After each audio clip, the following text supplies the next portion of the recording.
You're listening to The Philosopher's Note on the power of full engagement. More wisdom in less time.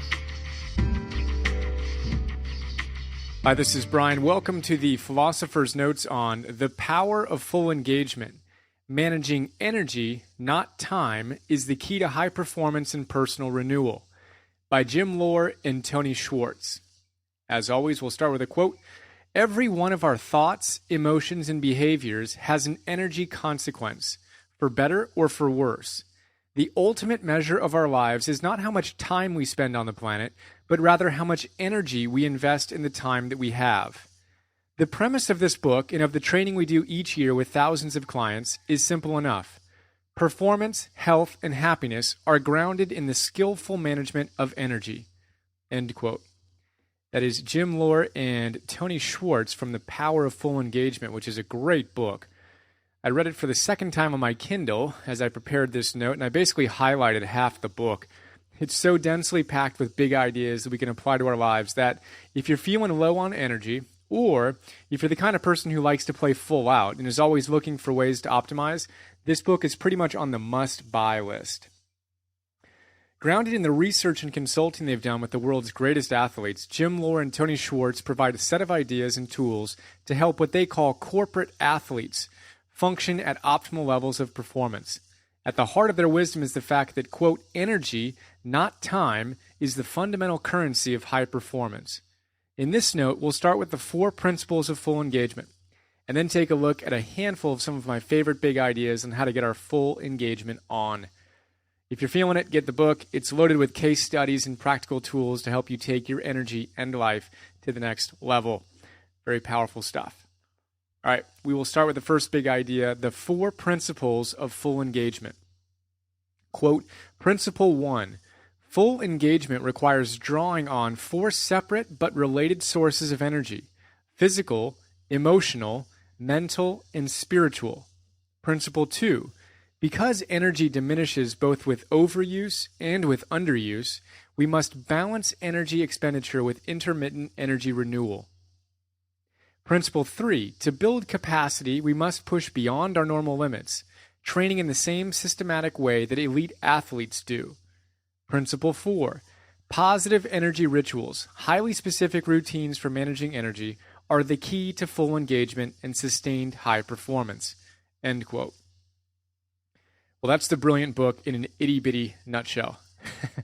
Now let's explore a few of the dozens of big ideas on how to bring those principles to life. We'll start with sprinters versus long-distance runners. Quote, think for a moment about the look of many long-distance runners. Gaunt, sallow, slightly sunken, and emotionally flat. Now visualize a sprinter, such as Marion Jones or Michael Johnson. Sprinters typically look powerful, bursting with energy and eager to push themselves to their limits. The explanation is simple. No matter how intense the demand they face, the finish line is clearly visible 100 or 200 meters down the track. We too must learn to live our own lives as a series of sprints, fully engaging for periods of time and then fully disengaging and seeking renewal before jumping back into the fray to face whatever challenges confront us. End quote.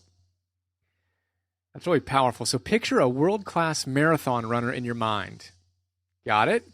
Sort of corpse-like, huh? Now, picture a world-class sprinter. Beautiful, powerful, radiantly alive, and bursting with energy, huh?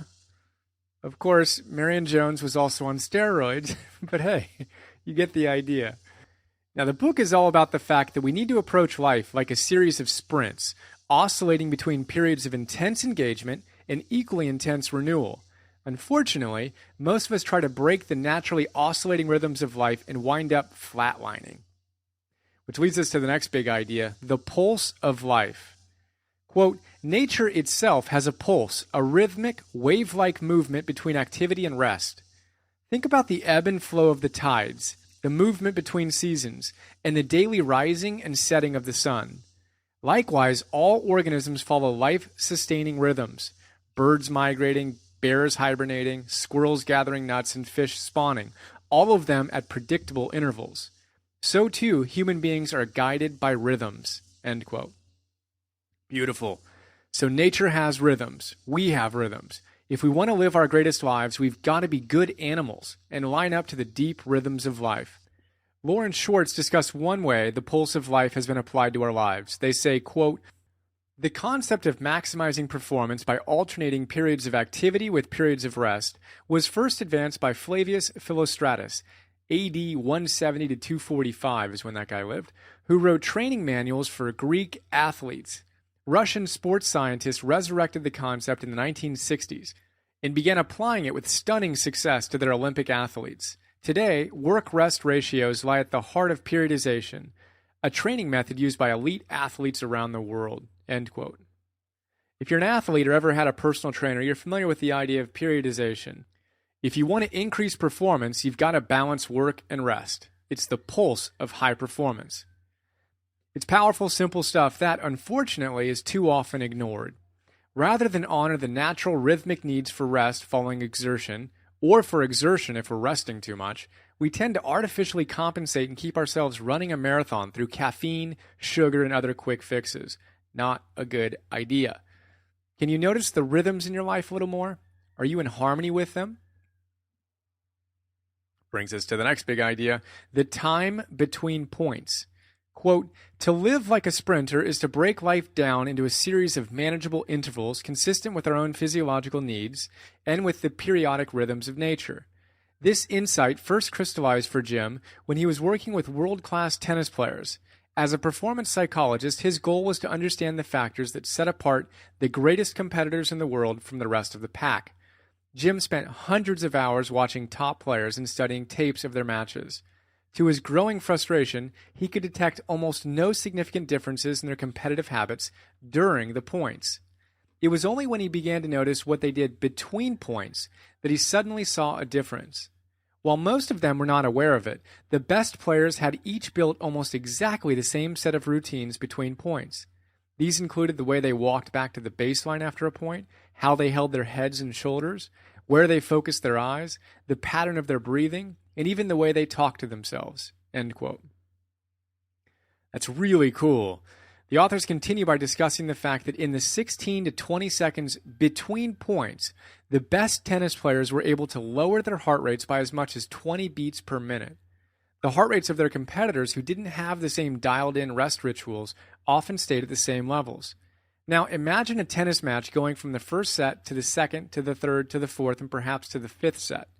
If I'm playing against you and I can squeeze in 20 seconds of rest after an intense burst of activity dozens and dozens of times while you can't, who do you think will be sharper at the end of the match?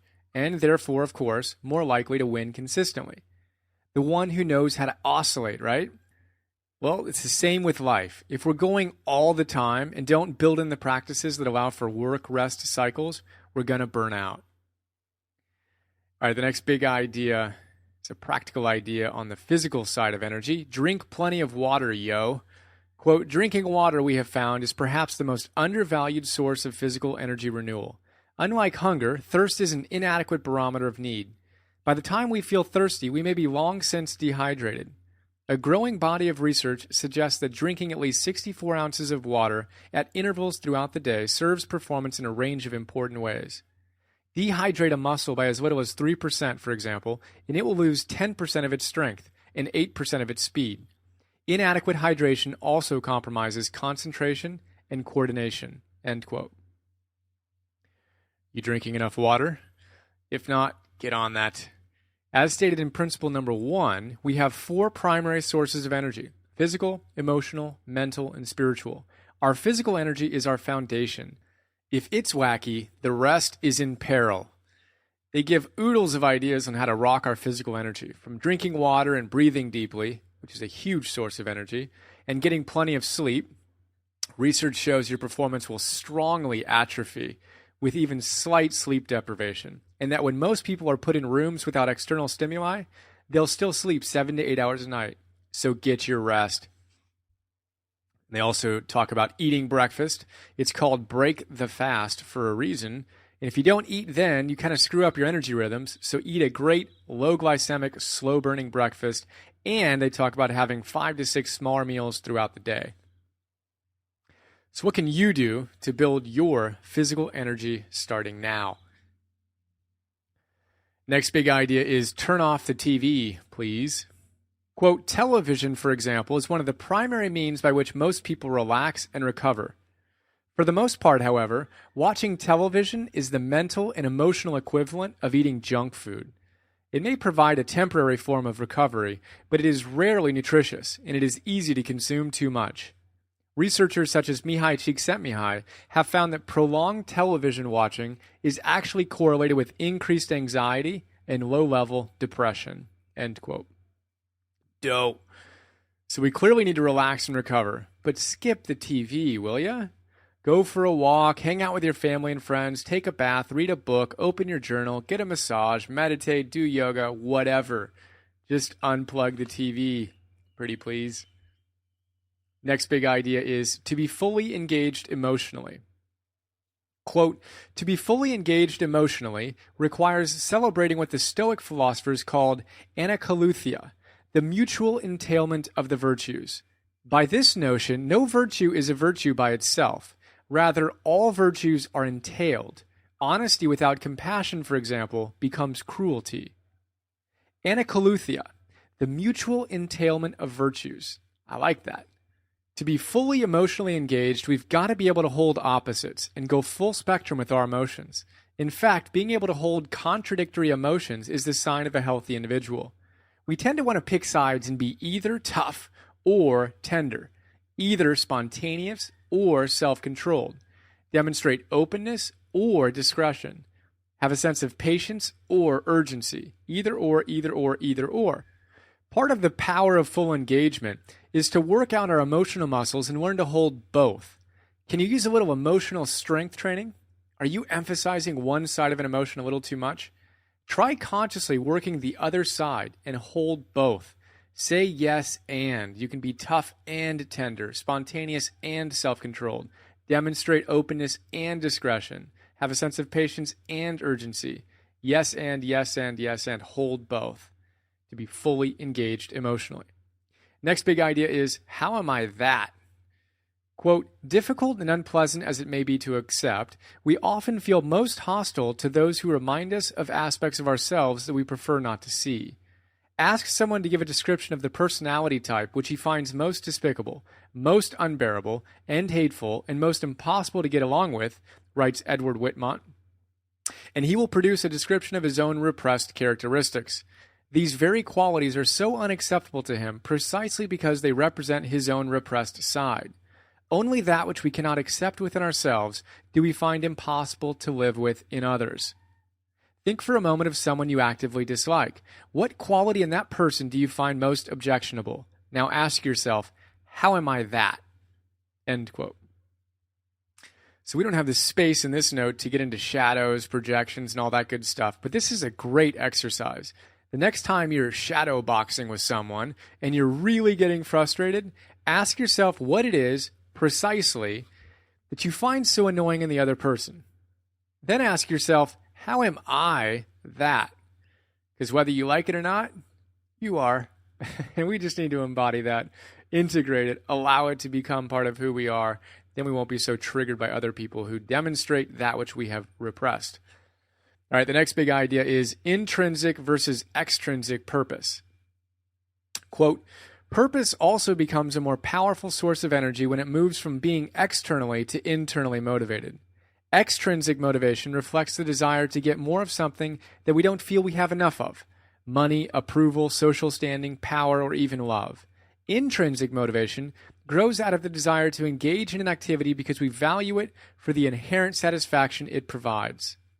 Researchers have long found that intrinsic motivation tends to prompt more sustaining energy.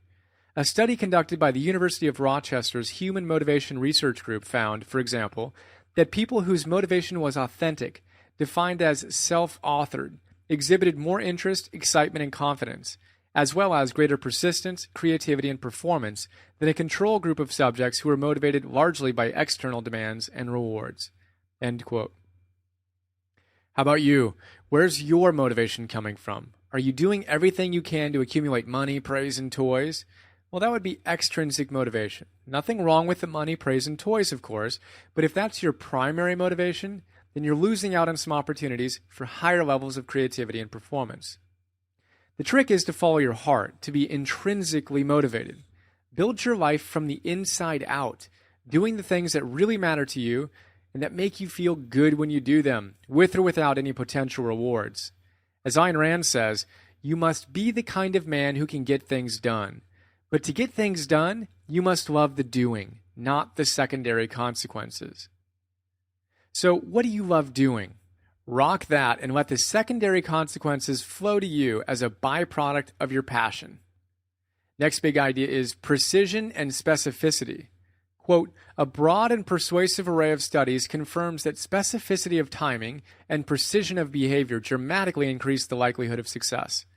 The explanation lies once again in the fact that our conscious capacity for self-control is limited and easily depleted.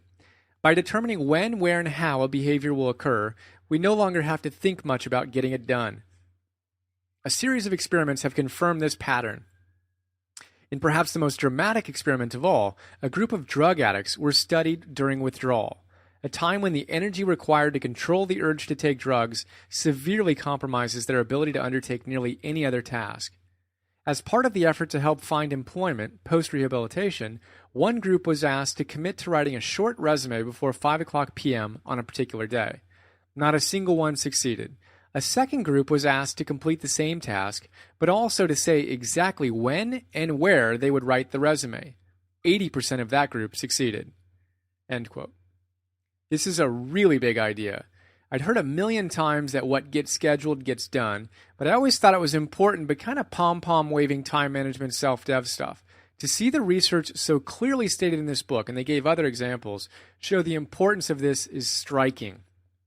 In sum, you are far more likely to get something done when you set the exact time and place for when you'll do it. So start making that practice a ritual, will you? Decide when and where you're going to do your important stuff. Much more likely to get it done. Next big idea is positive rituals. Quote, we use the word ritual purposefully to emphasize the notion of a carefully defined, highly structured behavior. In contrast to will and discipline, which require pushing yourself to a particular behavior, a ritual pulls at you. Think of something as simple as brushing your teeth. It's not something that you ordinarily have to remind yourself to do. Brushing your teeth is something to which you feel consistently drawn, compelled by its clear health value. You do it largely on automatic pilot, without much conscious effort or intention. The power of rituals is that they ensure that we use as little conscious energy as possible, where it is not absolutely necessary, leaving us free to strategically focus the energy available to us in creative, enriching ways. End quote. So the book is all about optimizing our energy, and the authors provide a very compelling case that our willpower is actually A, much weaker than we think, and B, much more draining when employed than we think. Every time we have to consciously think about whether or not we're going to do something, we deplete energy, and that adds up. Researchers say that 95% of our behavior is habitual, 95%. Only 5% is conscious. The challenge is systematically building rituals into our lives that allow us to put the energy-enhancing behaviors on autopilot. As they say, quote, all great performers rely on positive rituals to manage their energy and regulate their behavior. And they say the more exacting the challenge and the greater the pressure, the more rigorous our rituals need to be. End quote. That's powerful. The more exacting the challenge, the more rigorous our rituals need to be. Robin Sharma, one of the world's leading experts on greatness, you can see the notes on the monk who sold his Ferrari, says the same thing. In his studies of the world's most exemplary human beings, he's discovered they all demonstrated one key attribute: consistency on the fundamentals. They don't need to think about their fundamentals. They're rituals. They're automatic. How about you? Are your fundamentals rituals? Or do you need to have willpower to do them? Jack Canfield, in his great book, The Success Principles, says that 99% is a bitch and 100% is a breeze. Basically, if you need to think about whether you're going to meditate or exercise or not yell at your spouse and kids or whatever, if you need to think about that every time, you're never going to have it locked in consistently. It's got to be non-negotiable and made into a ritual that pulls you toward it rather than something you go kicking and screaming to. Make sense? This is big. So what ritual do you need to build into your life? Just pick one thing. and rock it. All right, the last big idea. Jump ahead to the end of your life. Quote, across cultures, religions, and time itself, people have admired and aspired to the same universal values. Among them, integrity, generosity, courage, humility, compassion, loyalty, perseverance, while rejecting their opposites, deceit, greed, cowardice, arrogance, callousness, disloyalty, and sloth. To begin to explore more deeply the values that are most compelling to you, we suggest that you set aside uninterrupted time to respond to the following questions. Jump ahead to the end of your life. What are the 3 most important lessons you have learned, and why are they so critical? Think of someone that you deeply respect. Describe 3 qualities in this person that you most admire. Who are you at your best? What 1-sentence inscription would you like to see on your tombstone that would capture who you really were in your life? End quote.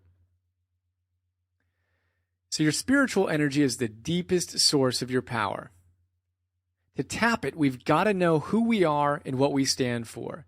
And we've got to live in integrity with those values. So, who are you and what do you stand for?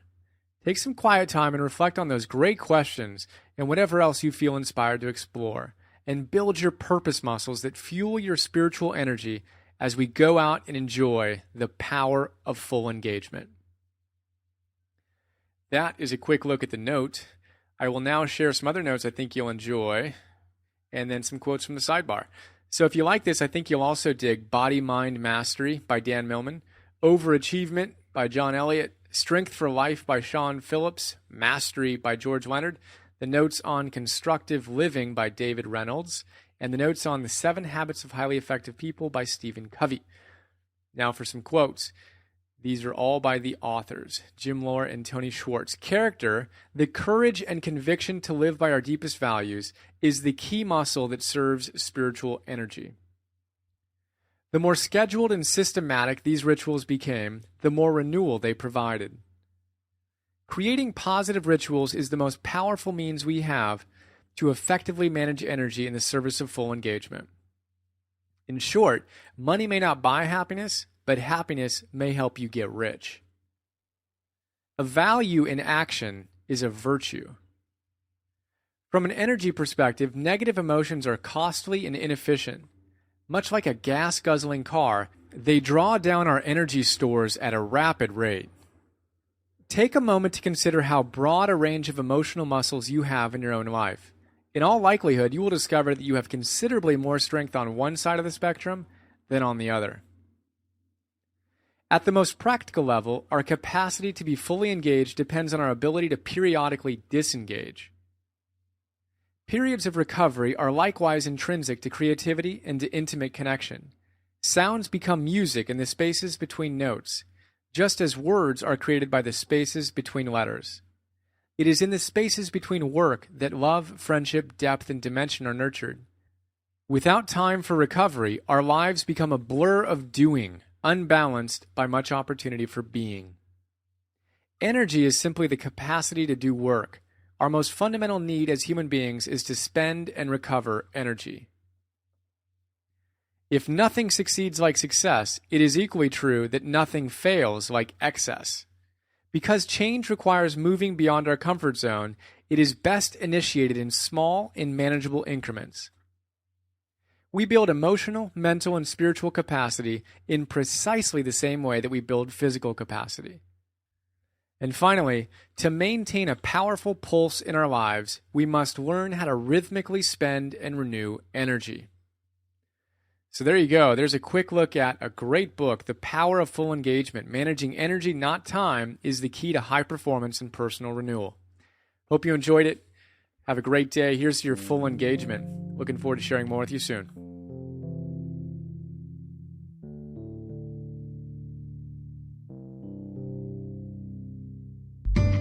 We hope you enjoyed this Philosopher's Note.